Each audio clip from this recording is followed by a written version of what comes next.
Hey guys, I want to welcome you to the weekly Wednesday for the Financial Freedom newsletter, where every week, every Wednesday, we delve into something inspirational, motivational, something excerpt taken from the Financial Freedom weekly newsletter. Wherever you are, if you're listening on Spotify, on iTunes, Google, be sure to click the like, subscribe, share, comment. And without ado, let's get into the show. Hey guys, welcome to this week's podcast episode for the Financial Freedom Podcast, and I'm your host, Dr. Christopher Liu. As you know, emotional freedom, health freedom are an essential component for quality of life, in addition to time, location. And with that, I'm always looking for guests who are inspiring to the audience, who've gone through hardship, who've been resilient, who've come out of the ashes, so to speak. And so today I have Theresa Bussert, and she's helping individuals discover life beyond disordered eating. So today's talk is going to be all about self-esteem, body image, how it manifests itself in eating disorders, and how you can get out of it. So Theresa, welcome. Thank you. It's nice to be here. I'm excited to be here. Yeah, I love how the internet has democratized everything, allowed people to have a voice, such as yourself. And so tell everybody your story and how you came about and what you do now. So I'd love to. So I'm a licensed clinical social worker, and I've been working in the eating disorder recovery community for over 20 years, believe it or not. And I've worked at all different levels of care, from inpatient to outpatient, and different programs and things like that. And I've been in private practice forever. And over COVID, it kind of shifted for me. It's interesting when you talk about the internet opening up things, because I'm a bit of a dinosaur. So I was not on the internet. I was in my little office cave seeing one-to-one clients and things like that. And then COVID hit and we all went online, and I got to learn about the internet and all the wonderful things it has to offer. My own resistance, but I worked through. But what happened for my community is we saw 87% of eating disorder symptoms and behaviors increase over COVID. And a majority of those are still present today. So it's not necessarily clinically diagnostic eating disorders. It's the everyday people that are struggling and trying to make sense of this world and things like that. So the internet gave me an opportunity to engage in coaching. So I created a program to stop nighttime binge eating, and it allowed me to reach more people and things like that, because it's so prevalent. So that's how I started. That's kind of how my coaching business evolved over time, and that's where it began. Yeah, I love. Yeah, it's really interesting because the whole thing, just mental health, has been on the forefront of mainstream, as our societies have progressed. We're able to feed ourselves, we're able to shelter ourselves. Now we have these problems, anxiety, depression, all of these, addiction. Tell us, especially in the term of eating disorders, it all relates to self-image, self-worth, and how it manifests itself in the body image. So you talk about this idea of body wise. What is that? I think it's important to remember, when you think about eating disorder or disordered eating in general, it's really not about the food, even though we think it's about the food. And so if I'm struggling, let's say with binge eating, I'm thinking things like, what's wrong with me? I'm this high functioning individual. And then at night when I'm home, I can't seem to control myself. And I'm just eating and eating and eating, and or I'm eating because I had a bad day and I need some comfort, so I'm going to go get some ice cream and things like that. So we tend to use food as a coping strategy to some degree. And what happens is we lose our sense of who we are. So now we're worried about what we're eating, and we're worried about maybe weight gain, and we're worried about how we look and things like that. So we lose that sense of who we are, our authentic self, if you will. And that's where eating disorders can kind of steal some of your life to some degree, because you're focused on food, weight, and appearance instead of self-development, mindset, healthy behaviors and things like that. That's the main crux of recovery when you think in those terms. Mm. Does that make Yeah. sense? Yeah. So, we can go into a couple of directions there, but one thing is, so for example, a lot of people are conscious about what they eat, like, how it makes them feel, especially, you want to maintain some, like you want to take care of your body, but when does it become a problem, versus the average healthy, conscious person, they may be kind of anal when they go to a restaurant, vegan and all this stuff, but when does it become a problem? That's a great question because it's very murky, isn't it? So holistically, we want to be healthy. We want to eat well. We want to exercise. We want to fuel our mind with healthy things. And so a lot of us will search those things out. We search out exercise programs or mindset shift kind of situations or classes, things like that. Hmm. When you start to look at the diet culture, you're starting to see things where we're pinpointing one thing. So this is one of the challenges, like we said earlier, with the internet. We have, how can I say it? We have people that are trying to sell things. So they're focusing on one specific piece of a problem. Let's say I have an exercise program. My exercise program is great. It's a 6-week program, and you're going to lose weight, and I'm going to get you strong and healthy. And this is my before and after picture, and I did it in 5 weeks, and you can too. And so join on, and we're going to fix everything. So in marketing, like in the older days, it was really that one-hit wonder, where if you have one item that's going to fix all your problems, it's probably not necessarily the most holistic solution, if you will. So it becomes a problem when we focus on the one-hit wonder, if you think of it in those terms. And then you sort of lose that balance. And I think that with the internet, it's really hard if you aren't savvy with like algorithms.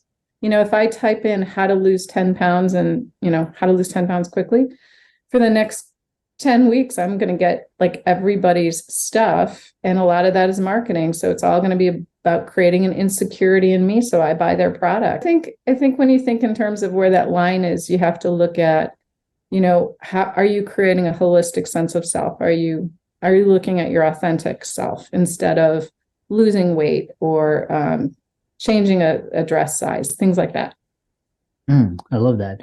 Yeah, it's quite interesting because you talk about culture influencing a negative body image. And, the more I talk to people, there's some sort of emotional trauma or some trigger, and it can manifest itself as sometimes it's in money, sometimes it's in your body image. It can be in relationships, could be addiction to alcohol, drugs, sex, etc. And so it's just all how it manifests. So what you're talking about is like it's not the food, it's the underlying emotional trauma that has to be addressed. So how can people suffering from these disorders stop hating their bodies?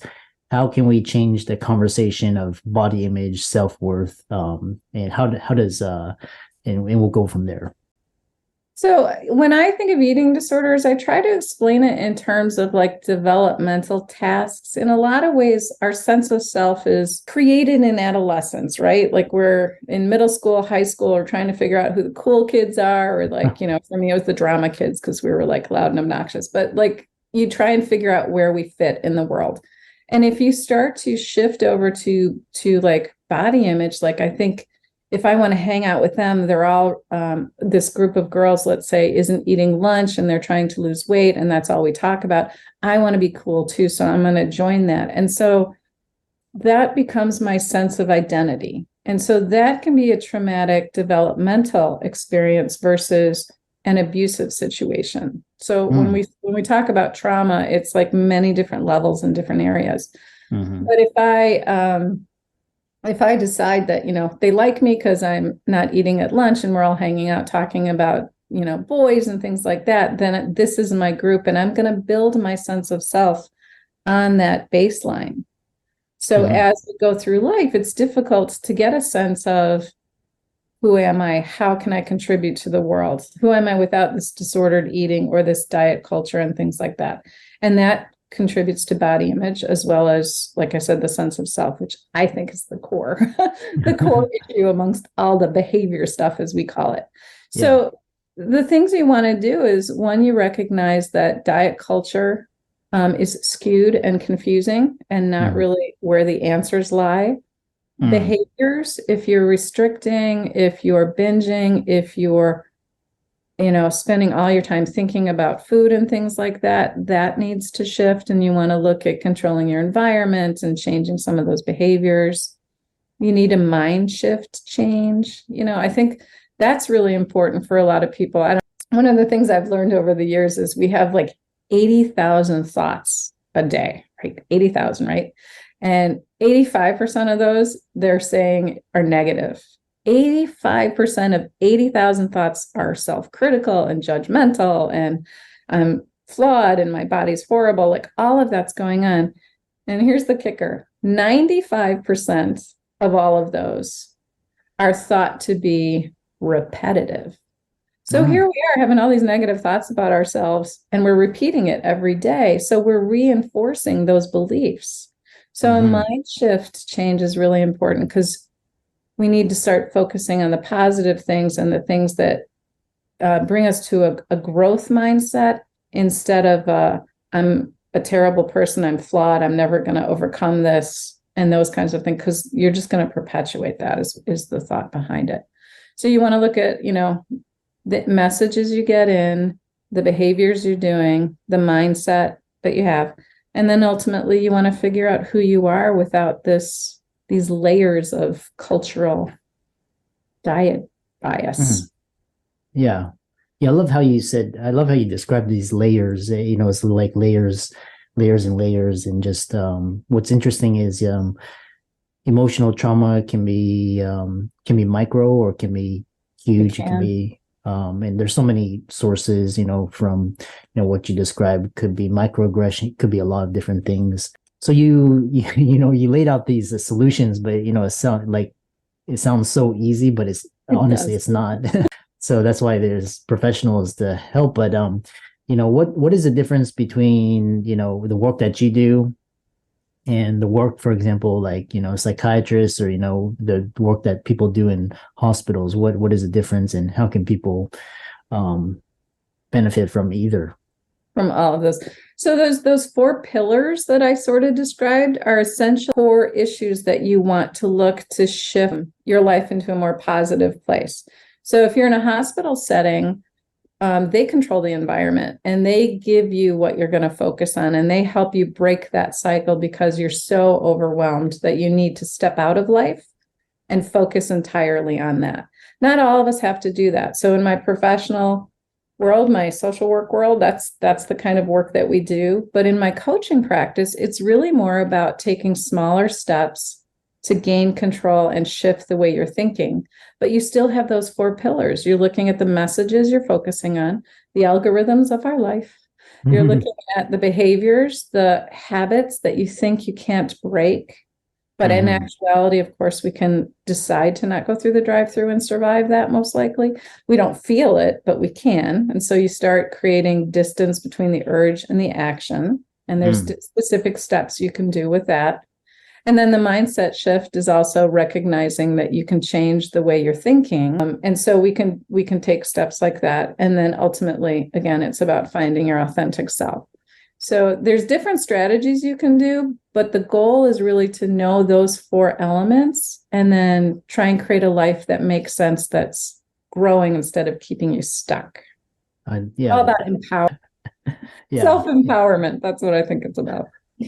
And so you find resources, you find, a coach or a dietitian or something like that is going to help you. But you want to look at all those elements and not just one specific element, because one piece of that puzzle is not going to be the solution. If you want long-term, you have to shift out of that mindset. And none of it's your fault. This is just the way we evolved, right? So, but you can make a choice to change it. Yeah, I can, once I talked to someone, they were like, society has evolved when a lot of the problems are issues with mental health and just like anxiety and, stress, where we have our physical needs taken care of, but now we have to deal with these, issues of happiness, fulfillment, all this. So, We so have to these, deal with them, but we do. It's good. It's a good thing. I don't We're know if that, evolving. That's a good thing.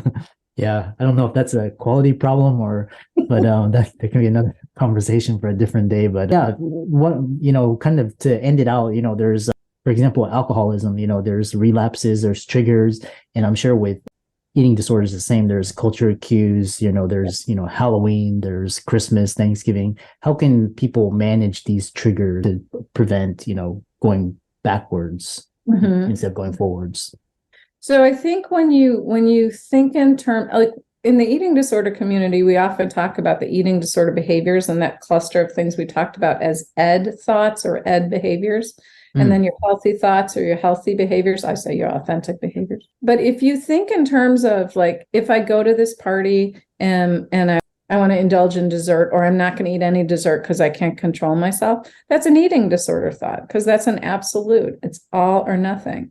A healthier version of you is I'm going to have the cupcake because I love the cupcake that Aunt Susie makes and it's amazing and I only get it once a year. So that's about moderation. And so it's often about stepping out of the extremes and into what we call the gray. But I think the easiest thing to take with you is this a healthy thought or an unhealthy thought? And if you can step into the gray, you start to build your resilience towards making healthier choices and not in the extreme. I love that. Yeah, I love that. It's all about mindfulness, awareness, really being present and, and trusting yourself that you can make a good choice. Yeah. You have to learn to trust yourself instead of think, I can't do this. Because some people won't go to the party. They won't go to the holiday party because they're like, I can't control it. You can just make different choices. And then you build on your successes the same way you avoid your failures.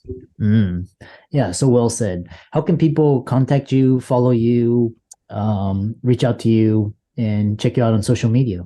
Yeah, so that's great. So I would feel free to contact me at Theresa@theresabussert.com if you have any questions. Have a waiting list for that nighttime binge eating group. If you're interested in that, you can do that at Theresa Bussert/enroll, and you'll be on the wait list for that.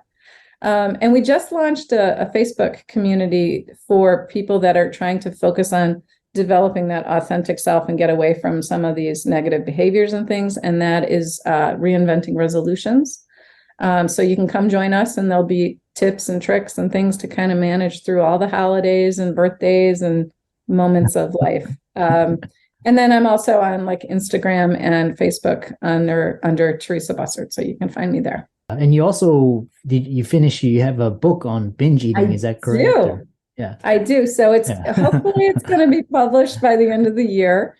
But it's on a lot of the elements I'm talking about, and it also goes a little deeper into why we binge, how that evolved, and things like that. So that's the mystery of the binge. So hopefully that'll come out in the next couple months. Excellent. Well, I really enjoyed this conversation. To the audience, I hope you got some nuggets, some inspiration. Be sure to check out Theresa. She's on, again, all of her social media links, channels will be in the show notes.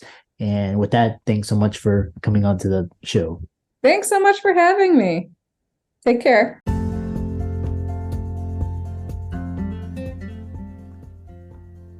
I hope you really enjoyed that wonderful, inspirational, motivational piece. Again, wherever you are listening, if you liked it, be sure to like, comment, share, subscribe. We're on everywhere: Spotify, iTunes, Google, Amazon, Audible. And without much ado, be sure to thank this show's sponsors, and we'll see you next time.